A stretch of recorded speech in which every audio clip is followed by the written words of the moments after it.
les équipes avec Romo dans les buts du côté de Louvain, Vliting Ngawa, Jemelka de Nord, Hubert Malinov, Mercier dans le milieu de terrain, Sowa Henry, Skravers.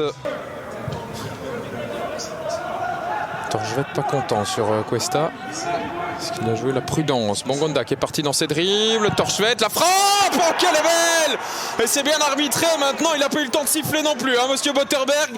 Parce que dans l'enchaînement du crochet et de la faute sur Bongonda, Torchevette enchaîne 0-1. Moins de 7 minutes. Regardez Bongonda, l'a chevauché. Il a fait une trentaine de mètres tout seul.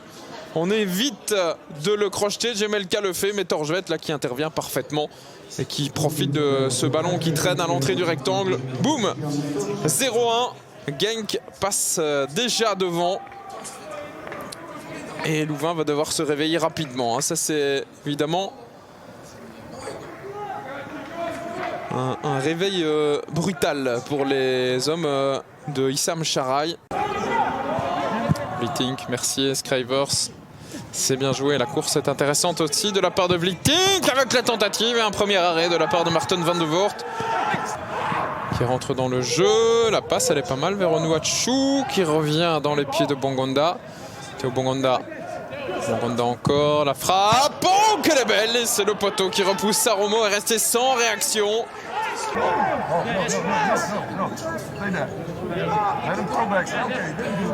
coup de rein de Bongonda.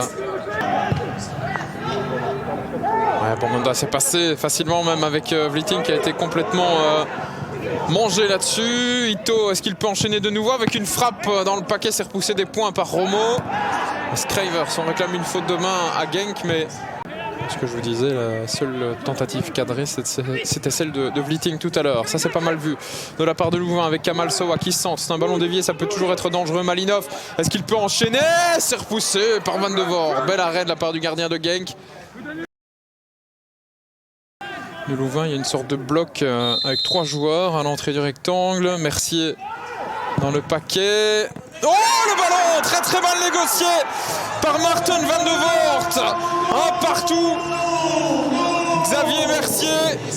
Mais qu'est-ce qu'il a fait là, Maarten van de Voort? Il y avait ce trio de joueurs qui lui faisait face. Est-ce qu'il a été distrait par ce qui se passait à cet endroit-là? Ce qui était pressenti est arrivé.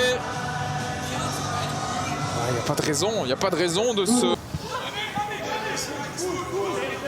Mercier, la talonnade, c'est bien joué avec Skravers, l'appel de balle, très bon là aussi de la part de Nord. Oh l'arrêt de Van de Voort. Oh, ben ça d'une certaine manière, c'est une façon de racheter.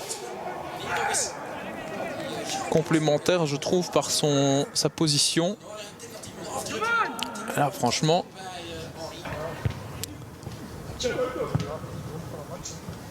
Bongonda parti dans la profondeur. Bongonda, il est passé en vitesse. Bongonda, ça va rentrer ça. Oui! Genk repasse devant. Et là aussi, il y a une erreur défensive. Vliting, Romo, on ne s'est pas trop entendu. Et j'aimerais revoir parce que je me demande... le match reprend une nouvelle direction. Torchevette à l'assist. Ouais, non. Il ne doit pas sortir là, Raphaël Romo. Il ne doit pas sortir. Skravers. Stoppé par Rojowski. Et Bongonda. Bongonda qui cherche la profondeur, pas question de hors-jeu puisqu'au moment de la passe, Ito était dans son camp. Ito avec Onuachu qui va aller finir peut-être. Onuachu le crochet, c'est but, 1-3.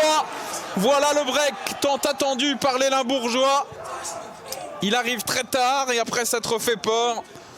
Mais voilà sans doute un but. Le meilleur buteur de notre championnat. Regardez tranquillement le crochet et puis la finition. Franck à bonne distance cette fois-ci, mais Mercier est toujours capable de semer le danger par l'assist ou par la tentative au but. Bien, voilà ce danger avec un deuxième but pour Louvain. C'est Thomas Henry qui inscrit cela de la tête. Nouvel assist pour Xavier Mercier après son but il y a quelques instants. Et Henry. Et là défensivement, il n'y a pas de hors-jeu parce que l'alignement est mauvais. Alignement de Munoz en l'occurrence, qui couvre totalement. Sowa face à Munoz. Sowa qui perd son duel avec Munoz. Et c'est terminé. Genk s'impose finalement dans la douleur. Je pensais vraiment pas dire ça après 45 minutes, mais les hommes de John van den Brom ont complètement perdu le fil de leur match.